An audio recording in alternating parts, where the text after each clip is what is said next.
Advocate V K Sajeevan, അതായത് ഈ എനിക്ക് പിന്നിൽ അല്ലെങ്കിൽ എനിക്കെതിരെ ഗൂഢാലോചന നടത്തിയവരെ അറിയാം, അങ്ങനെ കോഴ ആരെങ്കിലും വാങ്ങിയിട്ടുണ്ടെങ്കിൽ കുടുങ്ങുന്നത് വേറെ കുറേ പേർ കൂടിയാണ് എന്ന സൂചന പ്രമോദ് കോട്ടൂളി നൽകുന്നുണ്ട്. ഈ പിന്നിൽ ആരെങ്കിലുമില്ലാതെ, പ്രമുഖരാരെങ്കിലുമില്ലാതെ എങ്ങനെയാണ് പ്രമോദ് കോട്ടൂളിക്ക് ഇത്രയേറെ ആത്മവിശ്വാസം ഉണ്ടാവുക? ഞാനതിന് മറുപടി പറയുന്നതിന് മുമ്പ് ഒന്ന് രണ്ട് കാര്യം സൂചിപ്പിക്കാൻ ആഗ്രഹിക്കുകയാണ്. ഈ ഹസ്കർ സൂചിപ്പിച്ചതൊക്കെ പഴയ മാർക്സിസ്റ്റ് പാർട്ടിയുടെ ചരിത്രമാണ്. ഇന്നിപ്പോൾ അങ്ങനെ പുറത്താക്കി കഴിഞ്ഞാൽ അദ്ദേഹം സൈലൻ്റായിരിക്കും, അല്ലെങ്കിൽ മിണ്ടാതെ ഇരുന്നോളണം, അതൊന്നും പറയാൻ വേണ്ടി സാധിക്കില്ല. നേരത്തെ ഇവിടെ ശ്രീ ഷാജഹാൻ സൂചിപ്പിച്ചതുപോലെ പരസ്പരം വിളിച്ചു പറയാൻ അനേകം രഹസ്യങ്ങൾ ഇവരുടെ കയ്യിൽ തന്നെ ഉണ്ടാവുന്ന സമയത്താണല്ലോ ഈ അപകടം മണത്ത് അത് കോംപ്രമൈസ് ആക്കാൻ വേണ്ടി പരിശ്രമിക്കുന്നത്. ഞാൻ ചോദിക്കട്ടെ, CPM-ന്റെ സംസ്ഥാന സെക്രട്ടറി MV ഗോവിന്ദനല്ലേ കഴിഞ്ഞ ദിവസം പറഞ്ഞത് സഖാക്കന്മാർക്ക് പണത്തോടുള്ള ആർത്തി കൂടിക്കൂടി വരികയാണ് എന്ന്? അത് എല്ലാവരുടെയും നേർക്ക് വിരൽ ചൂണ്ടുന്നില്ലേ അത്? ഞാൻ ചോദിക്കട്ടെ, കോഴിക്കോട് ജില്ലയിൽ തന്നെ നേരത്തെ ശ്രീ ഷാജഹാൻ സൂചിപ്പിച്ചതുപോലെ പുറത്താക്കേണ്ട ആളുണ്ടല്ലോ, അദ്ദേഹത്തെ സസ്പെൻഷനായി നിർത്തിയിട്ട് ഇപ്പോൾ തിരിച്ചെടുക്കാനുള്ള നടപടികൾ ആരംഭിച്ചു എന്നുള്ളതാണ് ഞാൻ മനസ്സിലാക്കുന്നത്. ശ്രീ ജോർജ് എം തോമസ്, ഈ നേരത്തെ പറഞ്ഞ ആളുകളുടെ കൂട്ടത്തിൽ പറയേണ്ട ഒരു പേരാണത്. മലയോര മേഖലയിലെ ക്വാറി മാഫിയയുമായിട്ട് ബന്ധമുള്ള ഒരു ബലാത്സംഗ കേസ് വരെ ഒതുക്കാൻ വേണ്ടി ശ്രമിച്ചതിൻ്റെ പേരിലാണ് അദ്ദേഹത്തെ പാർട്ടി സസ്പെൻഡ് ചെയ്തത്. പക്ഷേ ആ സസ്പെൻഡ് ചെയ്യപ്പെട്ട ആൾ ഇപ്പോൾ പവർഫുള്ളാണ്, അദ്ദേഹത്തെ തിരിച്ചു കൊണ്ടുവരാനുള്ള പരിശ്രമത്തിലാണ് CPM ഉള്ളത്. അതേപോലെ തന്നെ പ്രമോദ് കോട്ടൂളിയുടെ വിഷയം ഒതുക്കാൻ വേണ്ടി നോക്കുന്നത് നേരത്തെ ഇവിടെ സൂചിപ്പിച്ച പ്രബലരായിട്ടുള്ള ആളുകളുടെ നേതൃത്വത്തിലുള്ള മാഫിയ ഗ്യാങ്, ആ മാഫിയ ഗ്യാങ്ങുമായിട്ടൊക്കെ ഒരുപക്ഷെ നേരിട്ട് ബന്ധപ്പെടുന്നത് ഈ പ്രമോദ് കോട്ടൂളിയെ പോലുള്ള പവർ ബ്രോക്കർമാരാണ്, ഏജന്റുമാരാണ് നേരിട്ട് ബന്ധപ്പെടുന്നത്. ഈ ഏജന്റുമാർ കൂട്ടി അവർക്ക് ചെല്ലും ചെലവും കൊടുത്ത് നടക്കുമ്പോഴാണല്ലോ അതൊരു മാഫിയ ഗ്യാങ്ങിനെ പോലെ സൂചിപ്പിക്കുന്നത്. അതുകൊണ്ട് ഈ പ്രബലരായിട്ടുള്ള നേതാക്കന്മാരുടെ ശിങ്കിടികളായിട്ട് നടക്കുന്ന ഇവരെ കാലാകാലമായിട്ട് മാറ്റി നിർത്താനോ പുറത്താക്കാനോ ഇവർക്ക് സാധിക്കില്ല. അതുകൊണ്ടാണ് അദ്ദേഹം പത്രക്കാരെ കണ്ടപ്പോൾ അല്ലെങ്കിൽ പരാതിക്കാരൻ്റെ വീട്ടിലേക്ക് പോയപ്പോൾ ഈ പാർട്ടി ഭയപ്പെടുന്നതിൻ്റെ പ്രധാനപ്പെട്ട കാരണവും അതാണ്. മറ്റൊന്ന് അസ്കർ സൂചിപ്പിച്ചത് നുഴഞ്ഞുകയറ്റക്കാരെന്നാണ് സൂചിപ്പിച്ചത്. ഞാൻ ചോദിക്കട്ടെ, ഈ നുഴഞ്ഞുകയറ്റക്കാരുടെ കൂട്ടത്തിൽ ശരിക്കും മുഹമ്മദ് റിയാസും ഇല്ലേ? കോഴിക്കോട്ടെ പാർട്ടിയുടെ ചരിത്രം നേരത്തെ ശ്രീ ഷാജഹാൻ സൂചിപ്പിച്ചില്ലേ? CPM-ന് എത്ര പാരമ്പര്യമുള്ള ജില്ലയാണ്? ഇടക്കാലത്തല്ലേ മുഹമ്മദ് റിയാസ് അതുവരെ 4 പതിറ്റാണ്ടും 5 പതിറ്റാണ്ടും ഒക്കെ സമരത്തിലുണ്ടായിരുന്ന സഖാക്കന്മാരെയൊക്കെ തട്ടിമാറ്റി മുഹമ്മദ് റിയാസിനെ പോലുള്ള ആളുകൾ മുൻപന്തിയിൽ വന്നത്? അവരുടെ ശിങ്കിടികളായിട്ടല്ലേ ഈ പ്രമോദ് കോട്ടൂളിയെ പോലുള്ള ആളുകൾ വന്നത്? അപ്പോൾ ആ യഥാർത്ഥത്തിൽ ശരിയായിരിക്കാം കൂടെ പറഞ്ഞത്, നുഴഞ്ഞു കയറ്റക്കാർ തമ്മിലുള്ള മത്സരം ചിലപ്പോൾ ഒരുപക്ഷെ നടക്കുന്നുണ്ടാവാം എന്ന് പറഞ്ഞാൽ ഈ കോഴിക്കോട്ടെ CPM-നകത്ത് ഇപ്പോൾ ചീഞ്ഞു നാറുകയാണ് ഈ സാമ്പത്തിക ഇടപാടുകൾ, അഴിമതി കഥകൾ, ക്വാറി മാഫിയയുമായിട്ടുള്ള ബന്ധം, അബ്കാരി മുതലാളിമാരുമായിട്ടുള്ള ബന്ധം എടുത്തു പറയേണ്ടതാണ്. കഴിഞ്ഞ നിയമസഭാ തെരഞ്ഞെടുപ്പ് നടന്നതിന് ശേഷം കോഴിക്കോട്ടെ ഒരു പ്രമുഖ ഹോട്ടലിൽ കേരളത്തിലെ എല്ലാ ഭാഗത്തു നിന്നുമുള്ള അബ്കാരി കോൺട്രാക്ടർമാർ ഒരുമിച്ച് ചേർന്ന് കോടിക്കണക്കിന് ഉറുപ്പിക റെസീറ്റ് പോലും ഇല്ലാതെ പാർട്ടി നേതാക്കന്മാർക്ക് കൈമാറി എന്നാണ് പറയുന്നത്. എന്തിനു വേണ്ടിയിട്ടാണ് അബ്കാരി മന്ത്രി വരാൻ വേണ്ടി പോകുന്നത്? കോഴിക്കോട് നിന്നാണ് എന്ന് ആ അഭ്യൂഹത്തിൻ്റെ പേരിലാണ് പോലും അങ്ങനെ കൂടിയിരിക്കുന്നത്. അത്ര ശക്തരായിട്ടുള്ള മാഫിയ ബന്ധമുള്ള ഇത്തരം ഇടപാടുകൾ നടത്തുന്ന CPM-ന്റെ നേതാക്കന്മാരാണ് കോഴിക്കോടുള്ളത്. അതുകൊണ്ട് അസ്കർ പറഞ്ഞത് ഇവിടുത്തെ കോഴിക്കോട്ടുള്ള ജനം അത് ചിരിച്ചു തള്ളുകയേ ഉള്ളൂ. പാർട്ടിയുടെ വിശ്വാസമൊക്കെ ഇപ്പോൾ കളഞ്ഞു കുടിച്ചിട്ടുണ്ട്. പാർട്ടി അന്വേഷണത്തിലും ഇപ്പൊ ജനങ്ങൾക്ക് കൃത്യമായ പോയിന്റുകൾ. കോഴിക്കോട്ടെ പാർട്ടിയുടെ അവസ്ഥ എന്താണ്, ആർക്ക് കീഴിലാണ് ഇപ്പോൾ പാർട്ടി എന്ന് രണ്ടുപേരും കൃത്യമായ പോയിന്റുകൾ മുന്നോട്ട് വെച്ചിട്ടുണ്ട്. മറുപടി കൃഷ്ണരാജ്, ഒരു കാര്യം മനസ്സിലാക്കേണ്ടത്, പൊതുപ്രവർത്തനം എന്ന് പറയുന്നത് പണസമ്പാദനത്തിന്റെ മാർഗമല്ലെന്ന് വിശ്വസിച്ചിരുന്ന ഒരു കാലഘട്ടത്തിൽ നിന്നും സമൂഹം വളരെ അകന്നു തുടങ്ങിയിരിക്കുന്നു എന്നുള്ള വസ്തുത കൂടി നാം ചേർത്ത് വെച്ച് വേണമാണ് വായിക്കാൻ. ഇത് നേരത്തെ കോൺഗ്രസിലും BJP-ക്കുള്ളിലും സ്വാഭാവികമായ ഇത് നേരത്തെ ഉണ്ടായിരുന്ന ഒരു പ്രക്രിയയായിരുന്നെങ്കിൽ ഇന്ന് കമ്മ്യൂണിസ്റ്റ് പാർട്ടിയിലും ഇത്തരം ആളുകൾ നുഴഞ്ഞു കയറിയിട്ടുണ്ട്. അത് തുറന്നു സമ്മതിക്കുന്നതിനും അതിനു നേരെ വിരൽ ചൂണ്ടുന്നതിന് എനിക്ക് യാതൊരു മടിയുമില്ല, ഒരു തരത്തിലുള്ള ഭയവുമില്ല. അതുകൊണ്ടാണ് ഞാനത് പറയാൻ തയ്യാറാകുന്നത്. 2, കോഴിക്കോട് സംബന്ധിച്ചിടത്തോളം ഇപ്പോ വന്നിട്ടുള്ള വാർത്തയിൽ BJPയുടെ ഒരു സമുന്നതനായ നേതാവിനും ഇത്തരം കോക്കസുമായി ബന്ധമുണ്ടെന്ന് മാധ്യമങ്ങൾ വാർത്ത കൊണ്ടുവന്നു. ആ നേതാവിന്റെ പേര് പോലും ഉച്ചരിക്കാൻ അല്ല, ഈ BJPയുടെ സംസ്ഥാന അധ്യക്ഷനും നമ്മുടെ സ്ക്രീനിലുള്ള നമ്മുടെ ലൈവിൽ ഇപ്പോൾ പങ്കെടുത്തുകൊണ്ടിരിക്കുന്ന അഡ്വക്കേറ്റ് VK സജീവനും അടക്കം മുന്നോട്ട് വെച്ചൊരു ചോദ്യമുണ്ട്. ആരാണ് ആ BJP-കാരനെ നിങ്ങൾ വെളിപ്പെടുത്തുമെന്ന്. ദിവസം എത്രയായി? ഒരു അദർശനെ ചൂണ്ടിക്കാണിച്ച് ഈ വാദഗതികൾ പറയുന്നതിൽ അർത്ഥമില്ല. ഒന്നുകിൽ CPM-ന്റെ നേതാക്കന്മാര് അല്ലെങ്കിൽ മാധ്യമങ്ങൾ ആ പേര് വെളിപ്പെടുത്തിക്കൊണ്ട് ചർച്ച നടത്തുന്നതാണ് തന്റെ ഇടം എന്ന് ഒരിക്കൽ കൂടി സൂചിപ്പിക്കുകയാണ്. ഞാൻ തുടക്കത്തിൽ അത് സൂചിപ്പിച്ചിട്ടുണ്ട്. VK സജീവൻ അങ്ങൊന്നും ഒരു കാര്യം മനസ്സിലാക്കും. CPM-ന്റെ പ്രമോദ് കോട്ടൂളിക്ക് നേരെ ഒരു പരാതി ലഭിച്ചിട്ടുണ്ട് എന്നും ആ പരാതിയിൽ അന്വേഷണ കമ്മീഷൻ വെച്ചിട്ടുണ്ടെന്നും ഒക്കെ ഷാജഹാൻ വളരെ ആത്മവിശ്വാസത്തോടെ പറയുമ്പോൾ അദ്ദേഹം ആ കമ്മിറ്റിയിൽ പങ്കെടുത്ത ആളിനെ പോലെയാണ് എനിക്ക് തോന്നുന്നത്. യഥാർത്ഥത്തിൽ അങ്ങനെ ഒരു സംഭവം എനിക്ക് പോലും അറിയില്ല. എനിക്ക് അങ്ങനെ ഒരു സംഭവം അന്വേഷണ കമ്മീഷൻ ഇല്ലായിരുന്നു എന്ന് പാർട്ടി പറഞ്ഞിട്ടുണ്ടോ? പാർട്ടി കമ്മീഷൻ ഉണ്ട് എന്ന് ആവർത്തിച്ച് പാർട്ടി നിഷേധിച്ചിട്ടില്ലല്ലോ. 4 അംഗ കമ്മീഷനാണ് അന്വേഷിക്കുന്നത് എന്ന് ആവർത്തിച്ച് വാർത്ത വന്നിട്ടും അത് CPM നിഷേധിച്ചിട്ടില്ലല്ലോ. നിഷേധിക്കണം. നിങ്ങൾ ഇങ്ങനെ ഊഹാപോഹങ്ങളും കെട്ടുകഥകളും എന്താണ് നിഷേധിച്ചാൽ കരിവാരി തേക്കാനുള്ള ശ്രമമാണെന്ന് ഇന്ന് പത്രക്കുറിപ്പ് വന്നിട്ടുണ്ടല്ലോ. അല്ല, നിശ്ചയമായി CPM-ന് പറയാലോ ഇങ്ങനൊരു അന്വേഷണ കമ്മീഷൻ ഇല്ല, ഇങ്ങനൊരു ഞാൻ ചോദിക്കട്ടെ, അതിന്റെ എല്ലാം കൂടി ചേർന്ന ആറ്റിക്കുറുക്കിയ കഷായമാണ് പാർട്ടി പറഞ്ഞിരിക്കുന്നത്. CPM-നെ കരിവാരി തേക്കുന്നതിന് വേണ്ടിയിട്ടുള്ള ആരോപണ ശരങ്ങളാണ് നിങ്ങൾ ഉന്നയിക്കുന്നത്. ഒറ്റ മിനിറ്റ്, കാച്ചി കുറുക്കി എന്നാണല്ലോ പറയുന്നത്.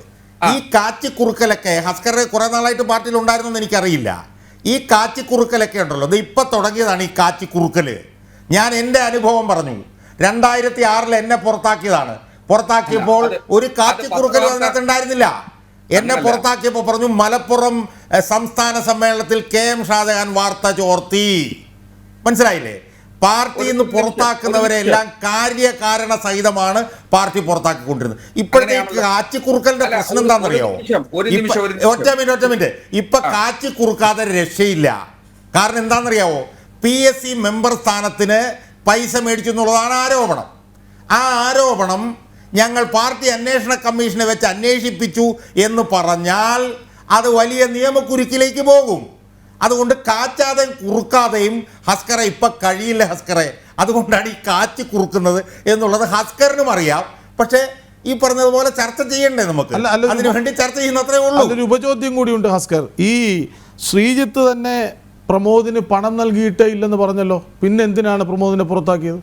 അല്ല, പ്രമോദ് CPM-ന്റെ സൽപ്പേരിന് കളങ്കം വരുത്തി. ഏത് വിഷയത്തിൽ?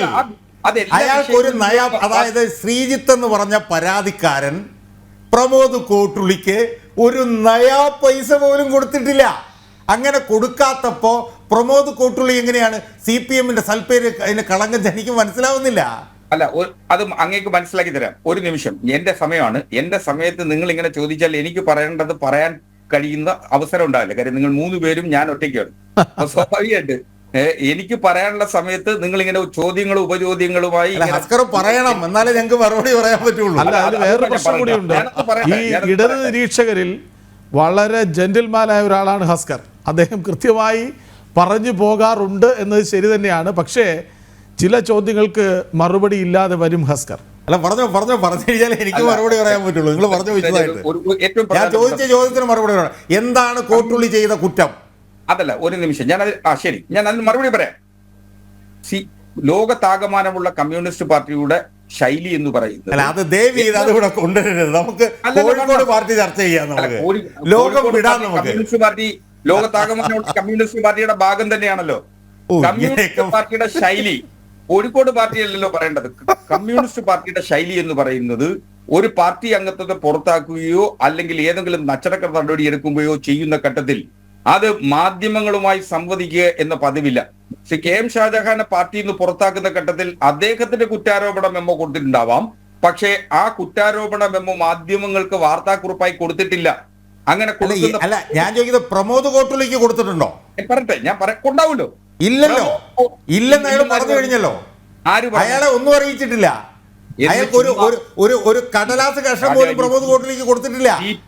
എന്തായാലും CPM-മായി കുറെ കാലം പാർട്ടിയുമായി ബന്ധമുണ്ടായിരുന്ന ആളെന്ന നിലയിൽ ഒരു അച്ചടക്ക നടപടിക്ക് വിധേയമാകുമ്പോ ഉണ്ടാവുന്ന നടപടിക്രമങ്ങളെ കുറിച്ച് മിനിമം കാര്യം ആ നടപടിക്രമം നടന്നിട്ടില്ല എന്ന് പ്രമോദ് കോട്ടുലിയാ പറഞ്ഞത്. നിങ്ങൾ എന്റെ അതിനകത്തുള്ള അറിവിനെ ചോദ്യം ചെയ്യാതെ പ്രമോദ് കോട്ടുലിയെ സംബന്ധിച്ചിടത്തോളം പ്രമോദ് കോട്ടുലിക്ക് ഒരു അറിയിപ്പ് ഈ പാർട്ടിയിൽ നിന്ന് കിട്ടിയിട്ടില്ലെന്ന് പ്രമോദ് കോട്ടുലി തന്നെ പറഞ്ഞതാണ്, ഞാൻ പറഞ്ഞതല്ല. അങ്ങനല്ലല്ലോ. എങ്ങനെയാ നമ്മൾ മാധ്യമങ്ങളിൽ കണ്ട വാർത്തകളിൽ നിന്ന് തന്നെ വരാം. ജില്ലാ സെക്രട്ടേറിയറ്റും തന്റെ രാഷ്ട്രീയ ചരിത്രത്തിൽ ഇന്നുവരെ ഒരു അഴിമതിക്കും കൂട്ടുനിന്നിട്ടില്ല.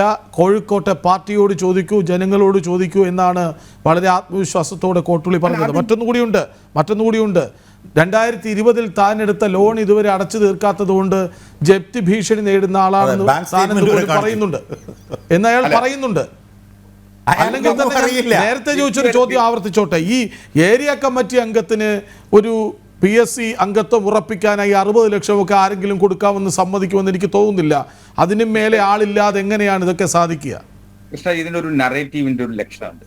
നമ്മുടെ ഒരു പ്രശ്നം എന്ന് പറയുന്നത് PSC അംഗത്വം എന്ന് പറയുന്ന ഭരണഘടനാ പദവിയിലേക്ക് CPM ആളെ നിയമിക്കുന്നതും നിശ്ചയിക്കുന്നതും അതിനൊരു സംഘടനാ രീതിയുണ്ട്. ആ രീതിയിൽ ഒരു പാർട്ടി ഏരിയ കമ്മിറ്റി അംഗത്തിനോ പാർട്ടിയുടെ ഒരു വ്യക്തിക്കോ ഇടപെടാനാവില്ല എന്നുള്ള വസ്തുത വളരെ കൃത്യമായി CPM-നെ അറിയുന്ന ആളെന്ന നിലയിൽ എനിക്കറിയാം. അതുകൊണ്ടാണ് ഞാൻ ഇത്ര ആത്മവിശ്വാസത്തോട് പറയുന്നത്. ചില തട്ടിപ്പുകാർക്ക് തട്ടിപ്പിന് ഉപയോഗിക്കുന്നതിനു വേണ്ടി എന്തു മാർഗവും സ്വീകരിക്കാറുണ്ട്. അപ്പോൾ സ്വാഭാവികമായും അത്തരം ഒരു തട്ടിപ്പിന് വേണ്ടി ഏതെങ്കിലും തരത്തിൽ അങ്ങനെ ഉപയോഗിച്ചിട്ടുണ്ട് എങ്കിൽ അതിന് CPM-ന്റെ മേലിൽ പഴിചാരിക്കൊണ്ട് അങ്ങനെയാണെങ്കിൽ ഇവിടുത്തെ പോലീസ് ഈ കോഴ നൽകിയെന്ന് ആരോപിച്ച ആളുണ്ടല്ലോ, അയാൾക്കെതിരെ കേസെടുക്കണം. അങ്ങനെ നൽകിയെന്ന് അയാൾക്ക് അവകാശവാദമില്ലല്ലോ. ഞാൻ ഒറ്റ കാര്യം ചോദിക്കും, എനിക്ക് ഒറ്റ സെന്റൻസ്, ഞാൻ നിങ്ങളുടെ സമയം എടുക്കുന്നില്ല, ഒറ്റ സെന്റൻസേ ഞാൻ ചോദിക്കുന്നുള്ളൂ. എന്താണ് പ്രമോദ് കോട്ടുള്ളി ചെയ്ത കുറ്റം? CPM പ്രമോദ് കോട്ടുള്ളിയെ പുറത്താക്കി, സ്വാഭാവികമായും CPM-ന്റെ സൽപ്പേരിന് കളങ്കം ചാർത്തി എന്ന് പറഞ്ഞു. എങ്ങനെയാണ് CPM-ന്റെ സൽപ്പേരിന് പ്രമോദ് കോട്ടുള്ളി കളങ്കം ചാർത്തിയത് എന്നത് സംബന്ധിച്ച് കോട്ടുള്ളിക്ക് പോലും ഒരു വിവരവും ഇല്ല. ഇത് ഒറ്റ ചോദ്യം എനിക്ക് ചോദിക്കാനുള്ളൂ. ഞാൻ മറുപടി പറഞ്ഞോട്ടെ. ഒരു പാർട്ടി അംഗത്തെ പുറത്താക്കുമ്പോ ആ പാർട്ടി അംഗത്വത്തിന് എന്തു തരത്തിലുള്ള നടപടിയാണ് എടുക്കപ്പെടുന്നത് എന്നുള്ളതിനെ സംബന്ധിച്ച് വിശദമായി കമ്മിറ്റി കൂടാറുണ്ട്, ആ ഘടകം കൂടാറുണ്ട്. അയാളുടെ party area committee, town area committee, Kozhikode town area committee കൂടിയിരുന്നു പാർട്ടി DC-യിൽ വെച്ചിട്ട് എന്നുള്ളതാണ് വാർത്തകളിൽ നിന്ന് നാം എല്ലാവരും കണ്ടത്. അപ്പൊ അത് വാർത്തയാണ് നിങ്ങൾ ആശ്രയിക്കുന്നത്? അങ്ങനല്ല, അത് മാധ്യമ പ്രവർത്തകരെയാണ് അത് ആശ്രയിക്കുന്നത്. ഞാൻ അതുപോലെ ആശ്രയിച്ചുള്ളൂ. ആ വാർത്തയിൽ എന്താ, കമ്മിറ്റിയിലേക്ക് പ്രമോദ് കോട്ടുള്ളിയെ വിളിച്ചു വരുത്തുകയും ആ കമ്മിറ്റിയിൽ അവിടെ വെച്ച് വിശദമായി ചർച്ച ചെയ്യുകയും തുടർന്ന് നടപടിയെടുക്കുകയായിരുന്നു. സ്വാഭാവികമായ ആ നടപടിയുടെ ഒപ്പം ചാർജ് മെമ്മോ കൊടുക്കുന്നതിനുള്ള സാധ്യതയും കാണുന്നു. പ്രമോദ് കോട്ടുള്ളിക്ക് കൃത്യമായിട്ട് അറിയാം എന്തിനാണ് തന്നെ പാർട്ടിയിൽ നിന്ന്. എന്റെ പൊന്ന് ഹസ്കറെ, ഈ നടപടിക്രമം എന്നോട് പറയാതെ ഹസ്കർ പറഞ്ഞതെല്ലാം മാധ്യമങ്ങൾ പറഞ്ഞതാണ്, അംഗീകരിക്കുന്നു. ഈ ഏരിയ കമ്മിറ്റി ജില്ലാ കമ്മിറ്റിയിൽ വെച്ച് കൂടി ഇയാളെ അവിടെ വിളിച്ചു വരുത്തി അയാളോട് കാര്യങ്ങൾ പറഞ്ഞു. അയാളെ പുറത്താക്കിയത് എന്തിനാണെന്ന് എഴുതി കൊടുത്തിട്ടുണ്ടോ? ഇല്ല. ഇതാണ് പ്രശ്നം. എന്റെ പ്രശ്നം എന്താ, KM ഷാജഹാൻ എന്ന് പറയുന്ന വ്യക്തിക്ക് CPM-ന്റെ കോഴിക്കോട് ജില്ലാ കമ്മിറ്റി പങ്കെടുത്തതുപോലെയാണല്ലോ പറയുന്നത്. എഴുതി കൊടുത്തിട്ടില്ല. അയാൾ പറഞ്ഞതാണെന്ന് പരസ്യമായിട്ട് അയാൾ പത്രക്കാരോട് പറഞ്ഞു. അയാൾക്ക് എന്തെങ്കിലും എഴുതി കൊടുത്തിട്ടുണ്ടെങ്കിൽ ആരാണ് കോഴ വാങ്ങിയത്, എപ്പോഴാണ് കോഴ വാങ്ങിയത്, ആരുടെ കയ്യിൽ നിന്നാണ് കോഴ വാങ്ങിയത്, എവിടെ വെച്ചാണ് കോഴ വാങ്ങിയത്, അയാൾക്ക് പരസ്യമായി പറയേണ്ട കാര്യമുണ്ടോ? അയാൾക്കൊരു ചാർജ് മെമ്മോ കൊടുത്തിട്ടുണ്ടെങ്കിൽ അത് ഉയർത്തി കാണിച്ചാൽ പോരെ പത്രപ്രവർത്തകരെ? അയാൾക്കൊരു കടലാസ് പോലും പാർട്ടിയിൽ നിന്ന് കിട്ടിയിട്ടില്ല. ഹസ്കറെ, നിങ്ങൾ ആരെയാണ് പറഞ്ഞു ബോധ്യപ്പെടുത്തുന്നത്? എനിക്ക് മനസ്സിലാവുന്നില്ല. അയാൾക്കൊന്നും കിട്ടിയിട്ടില്ല. ഒരു ചോദ്യം ചോദിച്ചാൽ അങ്ങ് സത്യസന്ധമായി മറുപടി പറയുക. 18 കൊല്ലം അങ്ങ് പാർട്ടിയിൽ നിന്ന് പുറത്താക്കിയിട്ട്, അന്ന് പുറത്താക്കുന്നത് മലപ്പുറം സമ്മേളനത്തിലെ വാർത്തകൾ ചോർത്തി എന്നുള്ളതിനാണ്. ഇപ്പോഴെങ്കിലും നിങ്ങൾ സമ്മതിക്കുമോ വാർത്ത ചോർത്തി? ഇല്ല, സമ്മതിക്കില്ല. അല്ല, അതെങ്ങനെ സമ്മതിക്കുന്നത്? അല്ല, ഇത് തന്നെയാണ് പ്രമോദ് കോട്ടുള്ളി. അല്ല, എനിക്ക് തന്ന ചാർജ് മെമ്മോ എന്റെ കയ്യിലുണ്ട്. എനിക്ക് 18 വർഷങ്ങൾക്ക് മുമ്പ് തന്ന ചാർജ് മെമ്മോ. ഷാജഹാനെ പുറത്താക്കുമ്പോ ഷാജഹാനെ പുറത്താക്കുമ്പോൾ അത്തരം ഒരു കാരണം ചൂണ്ടിക്കാണിച്ചിരുന്നു. പ്രമോദ് കോട്ടൂളിയെ പുറത്താക്കുമ്പോൾ എന്ത് കാരണത്താലാണ് പുറത്താക്കിയത്? ഇത്രയാണ് ചോദ്യം. ഒറ്റ കാര്യം ഇപ്പൊ നിങ്ങൾ ചാർജ് മെമ്മോയുടെ കാര്യം പറഞ്ഞല്ലോ. എന്നെ 2006 പുറത്താക്കുന്നത്. 2024 ആ ചാർജ് മെമ്മോ എന്റെ കയ്യിലുണ്ട്. അത് ആരോപണമാണ്. അത് ആരോപണമാണെങ്കിൽ അതിന്റെ കയ്യിലുണ്ട്. അങ്ങനെ ഒരു സാധനം പ്രമോദ് കോട്ടൂളിക്ക് കൊടുത്തിട്ടില്ല സുഹൃത്തെ. കഴിഞ്ഞോ? ഞാൻ പറയട്ടെ, ഇത് ഈ ഒരു വിഷയത്തിൽ തന്നെ ഒരു വസ്തുതയിൽ തന്നെ നിൽക്കണ്ട. പ്രമോദ് അങ്ങയുടെ കയ്യിലുണ്ടല്ലോ, അത് മറ്റേതെങ്കിലും വ്യക്തിയുടെ കയ്യിലുണ്ടോ അങ്ങനെ ഒരു ചാർജ് മെമ്മോ? ഏതെങ്കിലും മാധ്യമങ്ങൾക്ക് കൊടുത്തിട്ടുണ്ടോ ആ ചാർജ് മെമ്മോ? അല്ല, അത് ഞാൻ കൊടുക്കാൻ തയ്യാറാണല്ലോ. അതെ, അതിനകത്ത് എന്ത് രഹസ്യമാണ് ഉള്ളത്? എനിക്ക് ചാർജ് മെമ്മോ തന്നിട്ടുണ്ട് എന്ന് മാത്രമല്ല, എന്നെ പുറത്താക്കിയത് എന്തിനാണെന്ന് അന്ന് എല്ലാ പത്രത്തിലും വന്നതാണ്. ഞാൻ മലപ്പുറം സമ്മേളനത്തിൽ വാർത്ത ചോർത്തിയതിനാണ് എന്നെ പുറത്താക്കിയതെന്ന് അന്ന് എല്ലാ മാധ്യമങ്ങളിലും വന്നതാണ്. പാർട്ടി KM ഷാജഹാന് കൊടുത്ത ചാർജ് മെമ്മോയിൽ ഇന്നതാണ് പറഞ്ഞിരിക്കുന്നത് എന്ന് പറഞ്ഞു വന്നതാണ്. അതുപോലെ പ്രമോദ് കോട്ടൂളിയെ പുറത്താക്കിയപ്പോൾ ഇന്ന കാരണത്തിനാണ് പ്രമോദ് കോട്ടൂളിയെ പുറത്താക്കിയിരിക്കുന്നതെന്ന് പ്രമോദ് കോട്ടൂളി പറയണ്ട. ഏതെങ്കിലും പത്രത്തിൽ എവിടെയെങ്കിലും ഭാസ്കരന് അതൊന്ന് കാണിച്ചു തരാമോ? ഞാൻ ഒരു നിമിഷം, ഞാൻ പറഞ്ഞല്ലോ, 18 കൊല്ലം കഴിഞ്ഞു പാർട്ടിയിൽ നിന്ന് പുറത്താക്കപ്പെട്ടിട്ടും അങ്ങേക്ക് പോലും പാർട്ടിയിൽ ചെയ്ത കുറ്റകൃത്യം എന്തെന്ന് അങ്ങ് അംഗീകരിക്കുന്നില്ല. സ്വാഭാവികത. അതേപോലെ തന്നെ പ്രമോദിനെ സംബന്ധിച്ചും പ്രമോദിന് കൃത്യമായിട്ട് ഒരു ചാർജ് മെമ്മോ കൊടുത്തിട്ടുണ്ടാവും. ഒരു പാർട്ടിയിൽ നിന്ന് പൊന്നു സുഹൃത്തെ, അല്ല, നിങ്ങളൊരു സീനിയർ അഭിഭാഷകനാണല്ലോ. പക്ഷെ ഞാൻ നിങ്ങളുടെ ഒന്നുകൂടി ഞാൻ പറയുകയാണ്, എന്നെ പുറത്താക്കിയതിൻ്റെ കാരണങ്ങൾ എനിക്ക് തന്നിട്ടുണ്ട്. എന്നെ പുറത്താക്കിയതിൻ്റെ കാരണങ്ങൾ പാർട്ടി മാധ്യമങ്ങളോടും പറഞ്ഞിട്ടുണ്ട്. എന്നെ പുറത്താക്കിയതുമായി ബന്ധപ്പെട്ട് ഇറക്കിയ പത്രക്കുറിപ്പിൽ PS അച്യുതാനന്ദൻ്റെ അഡീഷണൽ പ്രൈവറ്റ് സെക്രട്ടറി ആയി പ്രവർത്തിച്ചിരുന്ന AKG സെൻറ്റർ ബ്രാഞ്ചിലുള്ള KM ഷാജഹാൻ മലപ്പുറം സമ്മേളനത്തിൽ വാർത്ത ചോർത്തിയതിന് പുറത്താക്കി എന്നുള്ളത് പാർട്ടി പത്രമാധ്യമങ്ങൾക്ക് കൊടുത്ത പത്രക്കുറിപ്പിലും അർത്ഥശങ്കയ്ക്കിടയില്ലാത്ത വിധം എഴുതി വെച്ചിരുന്നതാണ്. അത് പ്രമോദ് കോട്ടൂളിയുടെ കാര്യത്തിൽ എഴുതി വെച്ചിട്ടുണ്ടോ? അതാ ഞാൻ ഞാൻ ഇത് പറയാൻ നിങ്ങൾ സമ്മതിക്കില്ലല്ലോ. പറഞ്ഞോട്ടെ. പാർട്ടിയുടെ സൽപ്പേര് കളങ്കപ്പെടുത്തി, ആ സൽപ്പേര് കളങ്കപ്പെടുത്തി എന്നുള്ള വലിയ കുറ്റമാണ് പ്രമോദ് കോട്ടൂളി ചെയ്തിട്ടുള്ളത്. അത് എന്ത് തെറ്റ്? ഒരുപക്ഷെ അദ്ദേഹം വഴിവിട്ട ജീവിതം നയിച്ചതോ വഴിവിട്ട ആളുകളുമായി ഇടപാടുകൾ നടത്തിയതോ ഒക്കെ ആവാം. ആ തെറ്റ് അല്ലല്ല, അവിടെ എനിക്കൊരു ചോദ്യമുണ്ട്. അങ്ങനെയാണെങ്കിൽ ഈ വിഷയം മാധ്യമങ്ങൾ ചോദിക്കുമ്പോൾ ഒരു പരാതിയും കിട്ടിയിട്ടില്ലെന്ന് എന്തിനാണ് P. മോഹനൻ പറഞ്ഞത്? ശ്രീജിത്ത് പോലും പരാതിയില്ല. പിന്നാണോ അതെപ്പോഴാണ്?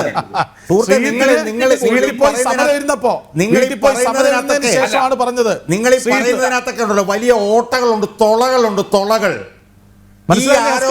ഈ ആരോപണം വന്ന് ഏതാണ്ട് ഒരാഴ്ച കഴിയുന്നത് വരെ ശ്രീജിത്ത് കമാന്നൊരു ലക്ഷം മിണ്ടിയിട്ടില്ല. ഒന്ന്, ഫോർ യുവർ ഇൻഫർമേഷൻ ഒരു കാര്യം കൂടെ പറയാം.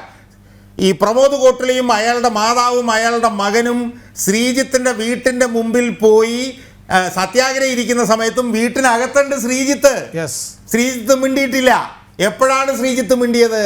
പ്രമോദ് കോട്ടൂളിയെ പാർട്ടി പുറത്താക്കി കഴിഞ്ഞപ്പോഴാണ് ശ്രീജിത്ത് ഫോൺ എടുത്തിട്ട് അതായത് ഇതേ ശ്രീജിത്തിനെ കൊണ്ട് ഇത് പറയിപ്പിക്കൽ തന്നെയായിരുന്നു സമരവിരുന്നതിന്റെ ലക്ഷ്യം. അവിടെ തീർന്നില്ലേ? അഡ്വക്കേറ്റ് VK സജീവൻ, ഈ പ്രമോദ് കോട്ടൂളി കോഴമലയുടെ ഒരറ്റം മാത്രമോ?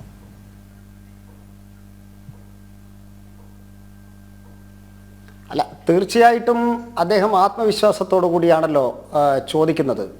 ഞാൻ ചെയ്ത തെറ്റെന്താണ്? അതിനിതുവരെ പാർട്ടിക്ക് പൊതുജന മധ്യത്തിൽ ഒരു മറുപടി കൊടുക്കാൻ വേണ്ടി സാധിച്ചിട്ടില്ല. മാത്രമല്ല, അദ്ദേഹം രണ്ടാമത് ചോദിക്കുന്നു, ആരാണ് കോഴ മേടിച്ചത്? ആർക്കാണ് ശ്രീജിത്ത് കോഴ കൊടുത്തത്? ഇതിനെ സംബന്ധിച്ച് കൃത്യമായിട്ടുള്ള ഉത്തരം പാർട്ടിക്ക് നൽകാൻ കഴിയാത്തിടത്തോളം നേരത്തെ ഇവിടെ നമ്മൾ ചർച്ച ചെയ്ത എല്ലാ വിഷയങ്ങളും സത്യമാണ്. അതായത് മന്ത്രിസഭയിൽ ഈ തീരുമാനം എടുപ്പിക്കാൻ വേണ്ടി സാധിക്കുന്ന ആർക്കോ പണം കൊടുത്തിട്ടുണ്ട്. ഇവരത്ര വിഡ്ഢികളൊന്നുമല്ല, അവരറിയപ്പെടുന്ന ബിസിനസ്സുകാരാണ്, ഡോക്ടർ ദമ്പതിമാരാണ്.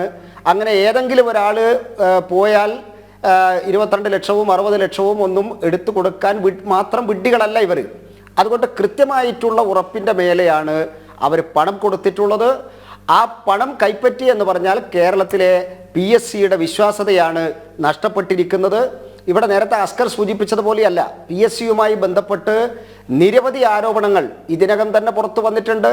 PSC അംഗത്വത്തിന് നേരത്തെ 65 ലക്ഷം കൊടുത്ത ഇപ്പോൾ NCPക്ക് കിട്ടിയപ്പോൾ അത് 65 ലക്ഷം രൂപയ്ക്കാണ് വിറ്റത് എന്ന് നേരത്തെ തന്നെ ചർച്ചയായിട്ടുള്ളതാണ്. അവരുടെ ശമ്പളത്തെക്കുറിച്ച്, പെൻഷനെക്കുറിച്ച്, റീഇംബേഴ്സിനെ കുറിച്ചൊക്കെ നമ്മൾ ചർച്ച ചെയ്തിട്ടുള്ള വിഷയമാണ്.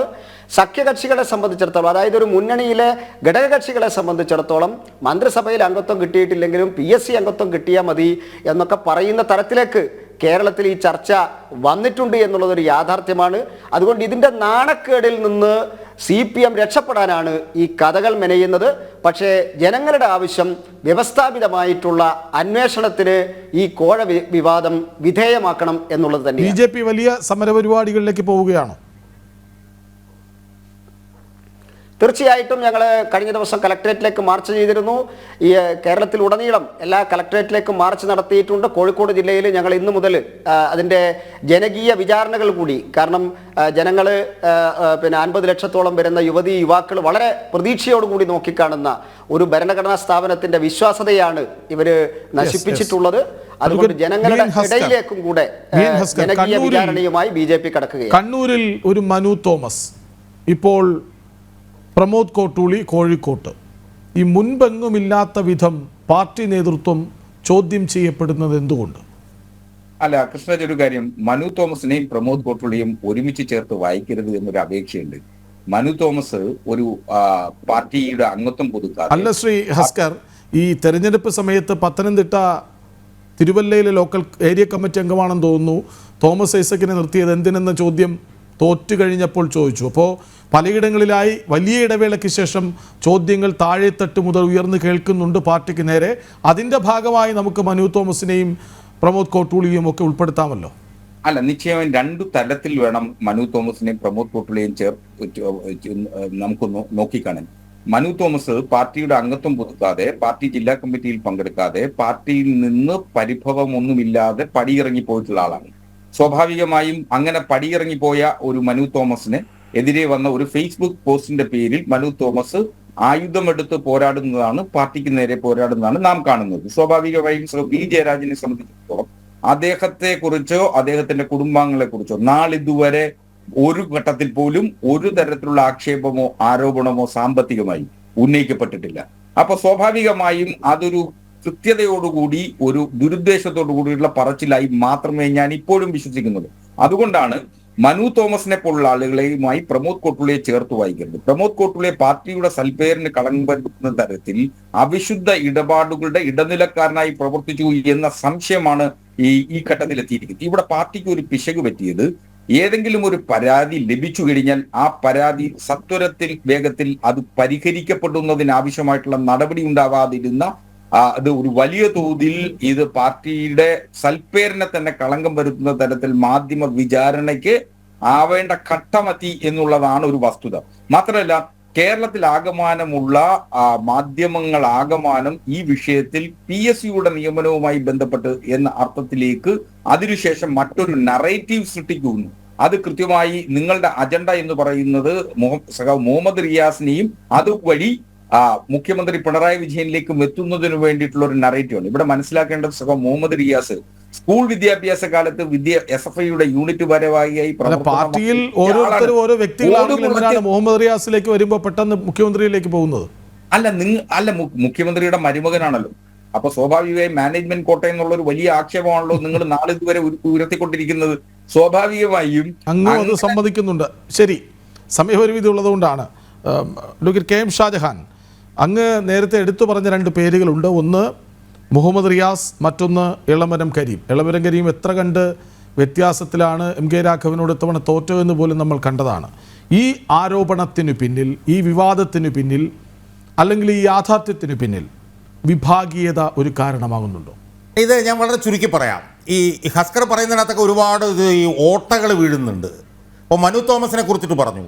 മനു തോമസ് അതിഗുരുതരമായിട്ടുള്ള ആരോപണങ്ങൾ P ജയരാജനും മകനുമെതിരെ ഉന്നയിച്ചിട്ട് ഇന്നീ നിമിഷം വരെ അതിനെ പ്രതിരോധിക്കാൻ CPM അവിടെ കഴിഞ്ഞിട്ടില്ല.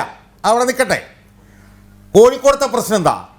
കോഴിക്കോട് പതിറ്റാണ്ടുകളായി കോഴിക്കോട് പാർട്ടിയിലെ ഏറ്റവും പ്രധാനപ്പെട്ട ഒരു നേതാവാണ് എളമരം കരീം. ആ എളമരം കരീം എനിക്കൊന്ന് കേന്ദ്ര കമ്മിറ്റി അംഗമാണെന്നാണ് എനിക്ക് തോന്നുന്നത്. 25 ലക്ഷം തൊഴിലാളികളുള്ള CITUവിൻ്റെ സംസ്ഥാന സെക്രട്ടറിയാണ്. കോഴിക്കോട് ജില്ലയിലെ ഏറ്റവും പ്രധാനപ്പെട്ട നേതാവാണ്. വ്യവസായ മന്ത്രിയായിരുന്നു. ആ എളമരം കരീമിനെ CPMൻ്റെ സംസ്ഥാന സെക്രട്ടേറിയറ്റിലേക്ക് പോലും ഈ മരുമകൻ്റെ അമ്മായിയച്ഛനെ എടുത്തില്ല. അയാളെ ചവിട്ടി അവിടെ തേച്ച് അവിടെ താഴെയിട്ടു.